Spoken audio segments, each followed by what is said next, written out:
இடம் பொருள் நேயர்களுக்கு வணக்கம். சின்ன மருமகள் சீரியலோட மே 6 நாளைக்கு எபிசோடு எப்படி இருக்க போகுது அப்படிங்கிறது தான் ஒரு அனலைஸாக பார்க்க போகிறோம்ப்பா இந்த வீடியோவில். ஸோ இன்னைக்கு எபிசோட் எங்கே முடிஞ்சிருந்தது அப்படின்னு பார்த்தோம்னா, போஸ் இருக்கிறான்ல அவனுக்கு வீட்டுக்குள்ளே கூப்பிட்டு வராங்கப்பா. நீ பண்ண தப்புக்கெல்லாம் தண்டனை அனுப்பிச்சது போதும், அவுட் ஹவுஸில் இருக்கிறேல்ல, நீ வீட்டுக்குள்ளே வாப்பா, அது மட்டும் இல்லாமல் இந்த பொறுப்பெல்லாம் எடுத்துக்கப்பா அப்படிங்கிற மாதிரி கொடுக்குறாங்க அப்படின்ட்டு அப்படி அந்த இடத்துல தமிழுக்கு ஒரு ஷாக் ரியாக்ஷன் வச்சு அந்த இடத்துல முடிச்சிருந்தாங்கன்னு இருக்கேன். சரிப்பா, நாளைக்கு எபிசோடு எப்படி இருக்க போகுது அப்படின்னு பார்த்தோம்னா, தமிழ்ச்செல்வி இருக்கால, அவள் டாக்டருக்கு படிக்கணும், அதனால அதை வீட்டில் பேசலாம் அப்படின்ட்டு அவங்க அப்பாட்ட பேசுகிறான்.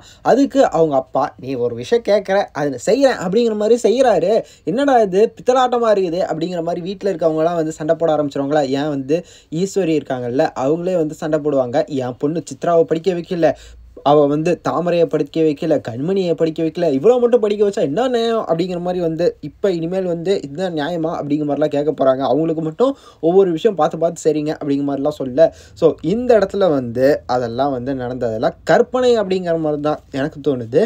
என்ன அப்படின்னு பார்த்தோம்னா, அவன் கனவு காண்டிருக்கான், சேது இதெல்லாம் அப்பாட்ட சொல்லி அப்பா சம்மதிச்சிட்டாரு அப்படிங்கிற மாதிரி கனவு காண்டிருக்கான் அப்படிங்கிற மாதிரி தான் நடக்க போகுது பாருங்கள். அதை தான் செய்ய போகிறாங்க. காலங்காலமாக இதான செஞ்சு ஏமாற்றிட்டு இருக்கிறாங்க. ஸோ அப்படி தான் இருக்க போகுது.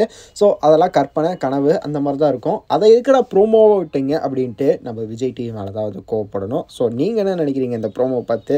அது கண்டிப்பாக நடக்காதுப்பா, அது கற்பனை அப்படிங்கிறத நான் சொல்லுவேன். நீங்கள் என்ன நினைக்கிறீங்க அப்படிங்கிறத கமெண்ட்டில் சொல்லுங்கள். இந்த வீடியோ பிடிச்சிருந்தா லைக் பண்ணிட்டு மறக்காம சப்ஸ்கிரைப் பண்ணிடுங்க. அப்போ தானே நாங்கள் போகிற வீடியோஸ் உங்களுக்கு ரெகுலராக வரும்.